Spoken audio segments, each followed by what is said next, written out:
कभी कभी हमें ये भ्रम हो जाता है कि जो हम सोच रहे हैं या फिर जो कर रहे हैं वही सारी चीज़ें सही है और बाकी सारी चीज़ें गलत। ऐसा ही भ्रम मुझे करीब आज से 8 साल पहले हो गया था, जब मेरा एसएससी सीएचएसएल 2015 का एग्ज़ाम था। ये एग्ज़ाम काफ़ी पुराना है, लेकिन इसके ज़ख्म बिल्कुल हरे भरे हैं। हो सकता है कि आज के इस वीडियो में मैं एक्सप्लेन करते टाइम थोड़ा सा मैं लड़खड़ा जाऊं या ठीक से नहीं बोल पाऊं, तो आप लोगों से रिक्वेस्ट करूंगा कि आप लोग सपोर्ट करना। एंड हेलो एवरीवन, मैं ब्रजेश श्रीवास्तव आज के इस वीडियो पे आपका वेलकम करता हूं।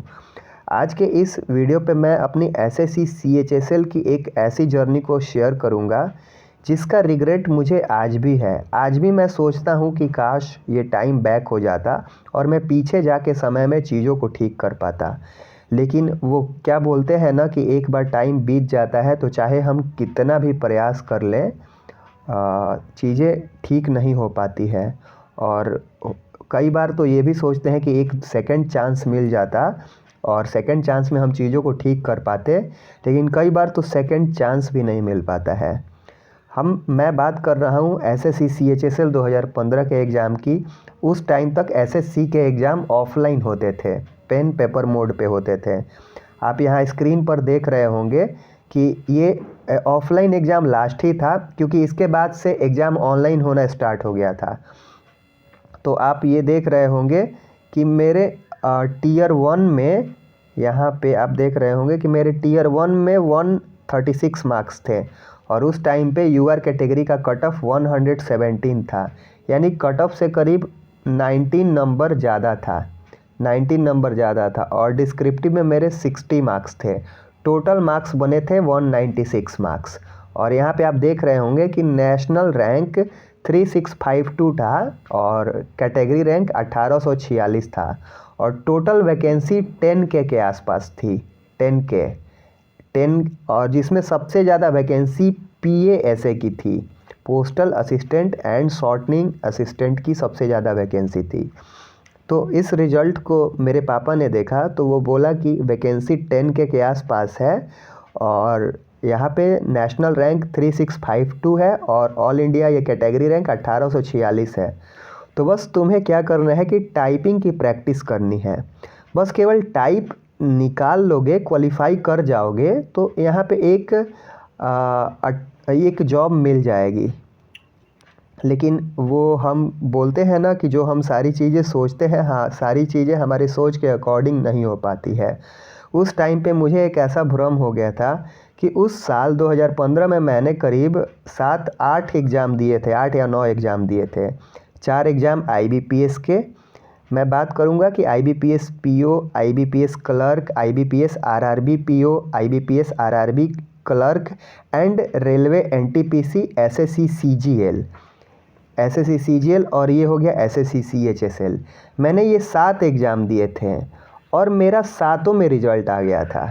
आईबीपीएस पीओ का मैंने मेंस दिया था और आईबीपीएस आरआरबी क्लर्क का मेंस दिया था।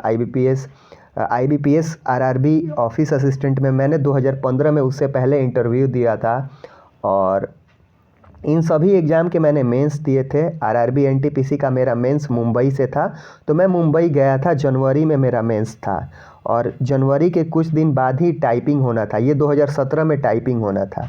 तो मैं ये सोच रहा था कि मैंने 7 एग्ज़ाम दिए हैं, आईबीपीएस के 4 exam, CGL, CHSL and NTPC. तो मैंने उस एग्ज़ाम में मैं टाइपिंग से खुद को कंफर्टेबल फील करता था। इंटरव्यू की प्रिपरेशन में मेरे को लगता था कि इंटरव्यू का मैं प्रिपेयर करूंगा तो वो अच्छा रहेगा और उसमें हो जाएगा।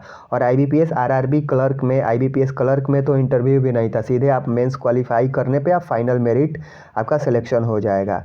तो मुझे ये मिसबिलीव हो गया था कि मैंने 7 एग्ज़ाम क्वालिफाई कर रखे हैं, इधर 6 एग्ज़ाम मान के चलते हैं और उधर तो सिलेक्शन हो ही जाएगा, टाइपिंग की क्या प्रैक्टिस करनी है। तो मैंने टाइपिंग पे ध्यान नहीं दे पाया और ये मेरे लाइफ की सबसे बड़ी मिस्टेक थी। मेरे पापा ने मुझे बार बार समझाया कि बेटा टाइप की प्रैक्टिस करो, तुम्हारा जॉब हो जाएगा, बेटा टाइप की प्रैक्टिस करो। लेकिन मैं हर बार उनकी बातों को ये कह के टाल देता था कि पापा IBPS में हो जाएगा सिलेक्शन, IBPS RRB क्लर्क में हो जाएगा या फिर रेलवे NTPC में हो जाएगा। और मैं उनकी बातों को हर बार कह के निगलेक्ट कर देता था और मैं टाइपिंग की प्रैक्टिस नहीं कर पाया। लेकिन समय आगे बीतता गया, जैसे जैसे टाइम आगे बीता, मेरे 1-2 रिज़ल्ट में मेरे फाइनल मेरिट से मैं बाहर हो गया IBPS की। तो वहाँ पे मेरे को थोड़ा सा शॉक टाइप का लगा कि अरे 1-2 रिज़ल्ट इसमें मेरा सिलेक्शन नहीं हो पाया। फिर अचानक मैंने टाइपिंग की प्रैक्टिस, वो भी मेरे पास कम टाइम बचा था, तो मैंने टाइपिंग की प्रैक्टिस करी। दिन भर में मैंने 6 स्लॉट, 7 स्लॉट, 8 स्लॉट लगा के मैंने काफ़ी प्रैक्टिस किया। लेकिन वो कहते हैं ना कि टाइपिंग के लिए आपको एक अच्छा खासा टाइम ड्यूरेशन स्पेंड करना होता है, मैं वो क्राइटेरिया फुलफ़िल नहीं कर पाया। और हुआ ये कि मेरे जो DEO के टाइपिंग टेस्ट होते हैं, DEO में जो डाटा एंट्री स्किल टेस्ट होता है, मेरे वहाँ पे 5.5% एरर हो गए और उसमें UR कैटेगरी का 5% एरर माफ़ था। तो मैं DEO के टाइपिंग टेस्ट में फ़ेल हो गया। और जब DEO के टाइपिंग टेस्ट में फ़ेल हो गया और मेरा LDC का टाइपिंग में 12% एरर हो गया था, क्योंकि लास्ट के 3-4 लाइन को टाइप करना था तो मेरे हाथ कांपने लगे थे और मैं ठीक से टाइप नहीं कर पाया था और वहाँ पे 7% ही एरर माफ़ था।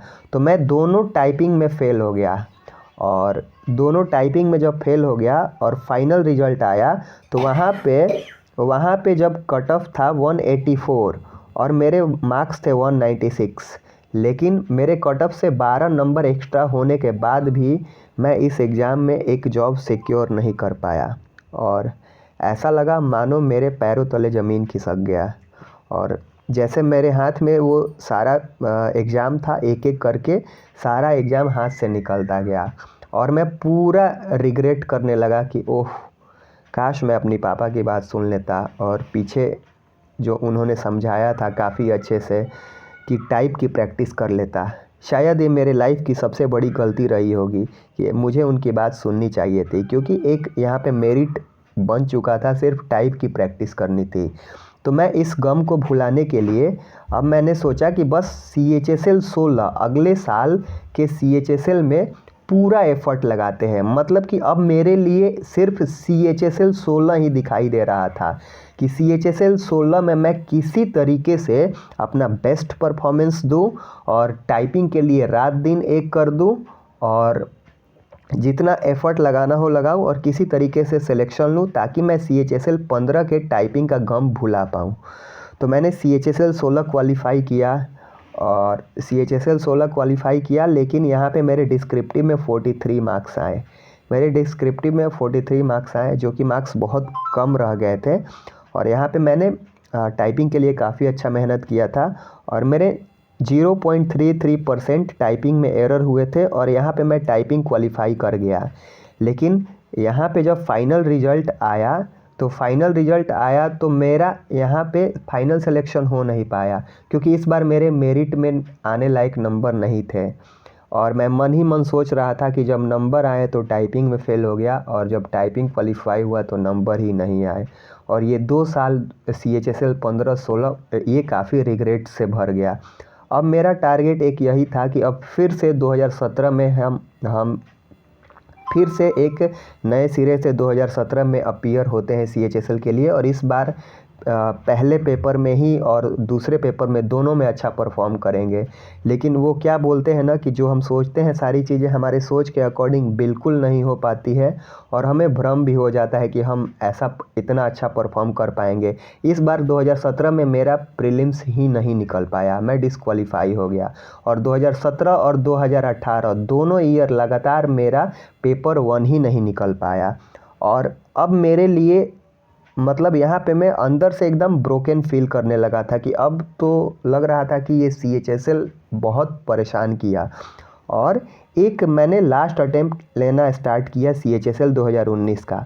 इसके लिए मैंने बहुत मेहनत किया और यहाँ इस टाइम पे मैं IBPS के एग्ज़ाम से थोड़ा सा दूर होने लगा था और मैंने पूरा फोकस CHSL पे किया। और अब आप स्क्रीन पे CHSL का देख रहे होंगे स्कोर कार्ड। अब आप स्क्रीन पे देख रहे होंगे एसएससी CHSL 2019 का स्कोर कार्ड। ये एग्ज़ाम पे मैंने काफ़ी मेहनत किया था और यहाँ पे मैं थोड़ा सा इसको बड़ा कर लेता हूँ। आप देख रहे होंगे कि मेरे रॉ मार्क्स 148 आए थे, 148 आए थे। और जैसे ही मेरे 148 एग्ज़ाम देते टाइम क्या होता है कि पता चल जाता है कि एग्ज़ाम कैसा जा रहा है। तो मेरे 148 के आसपास रॉ मार्क्स, मतलब इंट्यूशन बोला कि हाँ इस बार मैं क्वालिफाई कर जाऊंगा और अब बस आगे डिस्क्रिप्टिव अच्छे से करना है और टाइपिंग की प्रैक्टिस करनी है। लेकिन यहाँ पे क्या हुआ कि मैंने जैसे ही एग्ज़ाम दिया, 3 या 4 दिन एग्ज़ाम हुआ था, 3 या 4 दिन एग्ज़ाम हुआ था। तो उसके बाद कोविड आ गया और CHSL के बाकी एग्ज़ाम को पोस्टपोन कर दिया गया कुछ महीनों तक के लिए। मुझे ठीक से याद नहीं, लेकिन 4-5 महीनों के लिए एग्ज़ाम को पोस्टपोन कर दिया गया। शुरू के आप देखिएगा जाके नोटिफिकेशन में भी उस टाइम पे कि 3-4 दिन एग्ज़ाम हुए थे और उसके बाद कोविड फैलने लगा था, तो लॉकडाउन लग गया था, जिसके कारण एग्ज़ाम को पोस्टपोन कर दिया गया था अगले 4 या 5 महीनों के लिए। और अगले 4 या 5 महीनों के बाद जब एग्ज़ाम हुआ तो बाकी सारे कैंडिडेट का एग्ज़ाम हुआ और उस टाइम तक और इस टाइम तक पेपर का लेवल में काफ़ी कुछ चेंज देखने को मिला था और बहुत सारे कैंडिडेट को एक्स्ट्रा टाइम भी मिल गया। और यहाँ पे जब वो बाकी का पेपर हुआ तो मेरे यहाँ पे 156 स्कोर आ पाए थे और इतना स्कोर आने के बाद भी मैं इस एग्ज़ाम को फेल कर गया। मेरा यहाँ पे प्रीलिम्स ही नहीं निकला। प्रीलिम्स क्या, यहाँ पे उस टाइम पे इसका मार्क्स ऐड होता था फाइनल मेरिट में, तो मैं यहाँ भी 156 स्कोर लाने के बाद भी मैं फेल कर गया। और यहाँ तक मैं यूआर कैटेगरी से ही था, मैंने EWS सर्टिफिकेट भी नहीं बनवाया था, तो मैं यूआर से ही अप्लाई कर रहा था। तो यहाँ पे एक कोविड आ गया और बाकी सारे मेजॉरिटी ऑफ द कैंडिडेट का एग्ज़ाम 4 से 5 महीने बाद हुआ और शुरू के 3-4 दिन एग्ज़ाम हो गए थे। तो यहाँ पे थोड़ा सा बोलेंगे किस्मत ने साथ नहीं दिया और ये CHSL 19 में मैं फ़ेल कर गया। और इस तरीके से मेरा CHSL का सफ़र ख़राब रहा और ख़राब क्या, अंत हो गया। और इसके बाद मेरा 27 जस्ट क्रॉस कर गया और मेरा CHSL के लिए सारे दरवाजे बंद हो गए। तो आज के इस आप जर्नी से आप क्या सीख पाओगे कि मैं आपको बस एक चीज़ बोलूँगा कि करियर के फील्ड में अगर आप प्रिपरेशन कर रहे हो, अगर कहीं आपका मेरिट बनता है, सिलेक्शन बनता है और आपको लग रहा है कि मेरा 100% एफ़र्ट लगाने से सिलेक्शन हो जाएगा, तो आप वहाँ पे 100 नहीं 150%, 200% एफ़र्ट लगाइए। ऐसा मैं इसलिए क्यों बोल रहा हूँ, क्योंकि दोबारा चांस रेयर ही मिल पाता है। मैंने 2015 में जो मिस्टेक किया, मुझे दोबारा चांस मिल ही नहीं पाया। 2015 में मैंने जो टाइपिंग गंवाया, उसके बाद मुझे ये दोबारा चांस कभी मिल ही नहीं पाया कि मैं कभी ठीक कर पाऊँ। कभी कोविड का ऐसे आ जाना या कभी डिस्क्रिप्टिव में कम मार्क्स का मिल जाना, फाइनल मेरिट में नहीं आ पाना, टाइपिंग का फ़ेल होना, मतलब वेरियस फैक्टर डिपेंड किया मेरी फेलियर में।